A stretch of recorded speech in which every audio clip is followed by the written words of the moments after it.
सभी को नमस्कार। जैसा कि आप सभी जानते हैं, कोविड-19 हिंदू फैमिली रिलीफ ग्रुप को जब हमने फॉर्म किया तो उसका एक मुख्य उद्देश्य था कि म्यांमार में जहां कहीं से भी हमें मेडिकल और उससे रिलेटेड सामान की डिमांड आएगी तो हम उसको पूरा करेंगे। इसके तहत हमने लगभग पूरे म्यांमार को कवर किया, जिसमें डिफरेंट गवर्नमेंट हॉस्पिटल से हमें डिमांड आई, जिसमें मांडले, जागाई, चौटगा, जावड़ी, बगो, एआवड़ी, यांगोन शामिल हैं। इसमें हमने डिफरेंट गवर्नमेंट हॉस्पिटल्स में PPE kits, mask, gloves, hand sanitisers, chlorine, different kind of medicine की सप्लाई की। यांगून में चौटड़ा टाउनशिप में सभी स्वयंसेवकों के द्वारा एक चौटड़ा क्वारंटाइन सेंटर को एम्बुलेंस भी दान की गई, जो म्यांमार रेड क्रॉस सोसाइटी के अंतर्गत उसका देखरेख हो रही है। धन्यवाद।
नमस्कार। इस कोरोना काल में 3 प्रकार का काम चल रहा है, जिसमें से कुछ परिवारों का खाने पीने के लिए अपना सामान, चावल, दाल, तेल, नमक, आलू, प्याज आदि दिया गया है। एक परिवार में एक सामान 15 दिन तक चल सकता है, ऐसे दे रहा है। तो अपना ऐरावदी टाउनशिप में 7 टाउनशिप में 380 फैमिली को दे दिया है। ऐसे ही बगो टाउनशिप में 2 टाउनशिप में 43, मगवे में 2 टाउनशिप में 114 और मांडले 1 टाउनशिप में 60, सगाई में 2 टाउनशिप में 7 और शैन स्टेट 1 टाउनशिप में 7 परिवार और तनेंदाई 1 टाउनशिप में 370 परिवार और यांगोंग में कुल मिला के 17 टाउनशिप में 1095 टोटल 33 टाउनशिप में 2076 परिवार को हम लोग ऑलरेडी दे दिया है। और भी लिस्ट आ रहा है, देने के लिए विचार भी कर रहा है। डोनेशन आते आते हम लोग देने के लिए सोच रहा है। नमस्कार।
सभी को नमस्ते। कोविड-19 के सेवा के 3 कार्यों में एक कार्य क्वारंटीन सेंटरों में शाकाहारी भोजन का व्यवस्था की जा रही है, जो देश के 4 स्टेट या डिवीजन के 7 शहरों में किया जा चुका है, जिसमें इरावदी डिवीजन के बसिन शहर, मनली डिवीजन में पियूल में मनले, मून स्टेट में तथों शहर तथा बगो डिवीजन में बगो, चौदगा और प्रूम और यंगों के 42 नगरों के साथ कुल 85 क्वारंटीन सेंटरों में 30,902 लोगों के लिए भोजन की व्यवस्था अभी तक हो चुका है। अभी भी क्वारंटीन सेंटरों से शाकाहारी भोजन की मांग आ रही है। नमस्ते।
नमस्कार।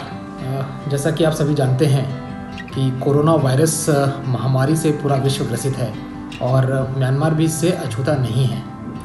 कोरोना वायरस ने म्यांमार में मार्च 2020 में दस्तक दी थी और उसी के साथ ही अप्रैल 2020 में सनातन धर्म स्वयंसेवक संघ के तत्वाधान में Hindu families relief group HFRG का सृजन हुआ।